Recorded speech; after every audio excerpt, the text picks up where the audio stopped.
നമ്മളെ ഏറ്റവും പ്രധാനപ്പെട്ട കറണ്ട് അഫയേഴ്സാണ്. ഇനി വരാൻ പോകുന്ന 10th ലെവൽ എക്സാമിന് പ്രിപ്പയർ ചെയ്യുന്ന എല്ലാവർക്കും ഇത് ഉപകാരപ്പെടും. 2024-25 സന്തോഷ് ട്രോഫിയുമായി ബന്ധപ്പെട്ട് ശരിയായ പ്രസ്താവന തിരഞ്ഞെടുക്കുക. 78ാമത്തെ സന്തോഷ് ട്രോഫി ഫുട്ബോൾ ചാമ്പ്യൻഷിപ്പാണ് 2024-25 നടന്നത്. കിരീടം നേടിയത് പശ്ചിമ ബംഗാളാണ്. രണ്ടാമത്തെ സ്റ്റേറ്റ്മെൻറ്റ്, ഫൈനൽ മണിപ്പൂരിനെ പരാജയപ്പെടുത്തിയാണ് പശ്ചിമ ബംഗാൾ കിരീടം നേടി. ഇതിനകത്ത് ശരിയായുള്ള പ്രസ്താവന എന്ന് വെച്ചാൽ 1ഉം 2ഉം മാത്രമാണ്. അതായത് എന്ന് വെച്ചാൽ 78ാമത്തെ സന്തോഷ് ട്രോഫി ഫുട്ബോൾ ചാമ്പ്യൻഷിപ്പിലാണ് 2024-25 നടന്നത്. കിരീടം നേടിയത് നമ്മുടെ പശ്ചിമ ബംഗാൾ തന്നെ. 2024-25 78ാമത്തെ സന്തോഷ് ട്രോഫി ഫുട്ബോൾ ചാമ്പ്യൻഷിപ്പ് നടന്നത് ഹൈദരാബാദിലാണ്. എവിടെയാണ്? ഹൈദരാബാദിൽ. ഫൈനൽ കേരളത്തിനെ 1-0 പരാജയപ്പെടുത്തിയാണ് പശ്ചിമ ബംഗാൾ വിജയികളായത്. സന്തോഷ് ട്രോഫിയിൽ ഏറ്റവും കൂടുതൽ തവണ കിരീടം നേടിയ ടീം പശ്ചിമ ബംഗാളാണ്. എത്ര തവണ? 33 തവണ. 2023-24 77ാമത്തെ സന്തോഷ് ട്രോഫി കിരീടം നേടിയ സർവീസസ് ആണ്. 1941 സന്തോഷ് ട്രോഫി ഫുട്ബോൾ ചാമ്പ്യൻഷിപ്പ് ആരംഭിച്ചത്. അപ്പോൾ എന്നാ? 41 ആരംഭിച്ചു. കൊൽക്കത്തയിൽ നടന്ന ടൂർണമെൻറ്റിൽ ബംഗാൾ ആയിരുന്നു ആദ്യ ജേതാക്കൾ. കേരളം എത്ര തവണ സന്തോഷ് ട്രോഫി നേടിയിട്ടുണ്ട്?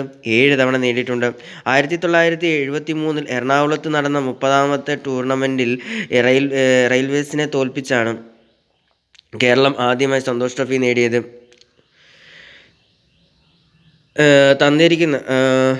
തന്നിരിക്കുന്ന പ്രസ്താവനകളിൽ 2025-26 കേന്ദ്ര ബഡ്ജറ്റുമായി ബന്ധപ്പെട്ട് ശരിയായ പ്രസ്താവന തിരഞ്ഞെടുക്കുക. നിർമ്മലാ സീതാരാമൻ അവതരിപ്പിച്ച 8ാമത്തെ ബഡ്ജറ്റാണ്. ശരി തന്നെ, ഒന്നാമത്തെ. നിർമ്മലാ സീതാരാമൻ അവതരിപ്പിച്ച 8ാമത്തെ ബഡ്ജറ്റാണിത്. സബ്കാ വികാസ് എന്നതാണ് 2025 ബഡ്ജറ്റിൻ്റെ പ്രമേയം. അപ്പോൾ എന്താണ്? നിർമ്മലാ സീതാരാമൻ അവതരിപ്പിച്ച 8ാമത്തെ ബഡ്ജറ്റാണ്. ഇതിൻ്റെ പ്രമേയം എന്ന് പറയുന്നത് സബ്കാ വികാസ് എന്നതാണ് 2025 പ്രമേയം. 2025 ഫെബ്രുവരി 1 കേന്ദ്ര ധനമന്ത്രി നിർമ്മലാ സീതാരാമൻ 2025-26 കേന്ദ്ര ബഡ്ജറ്റ് അവതരിപ്പിച്ചത്.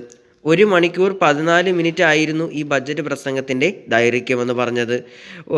ഇന്ത്യയുടെ ചരിത്രത്തിൽ ഏറ്റവും ദൈർഘ്യമേറിയ ബഡ്ജറ്റ് പ്രസംഗം നിർമ്മലാ സീതാരാമൻ അവതരിപ്പിച്ചത് 2020-21 കേന്ദ്ര ബഡ്ജറ്റിലാണ്. 2025 ലോക അവയവദാന ദിനത്തിൻ്റെ പ്രമേയം എന്ന് പറയുന്നത് എന്താണ്? ആൻസറിങ് ദ വെൽ എന്നാണ് പ്രമേയം. ലോകത്ത് അവയവദാനത്തെക്കുറിച്ച് ബോധവൽക്കരണത്തിനും കൂടുതൽ ആളുകളെ അവയവദാനത്തിനായി പ്രേരിപ്പിക്കുവാനും ഓഗസ്റ്റ് 13 ലോക അവയവദാന ദിനമായി ആചരിക്കുന്നു. 2005 ആദ്യമായി ലോക അവയവദാന ദിനം ആചരിച്ചു തുടങ്ങിയത്.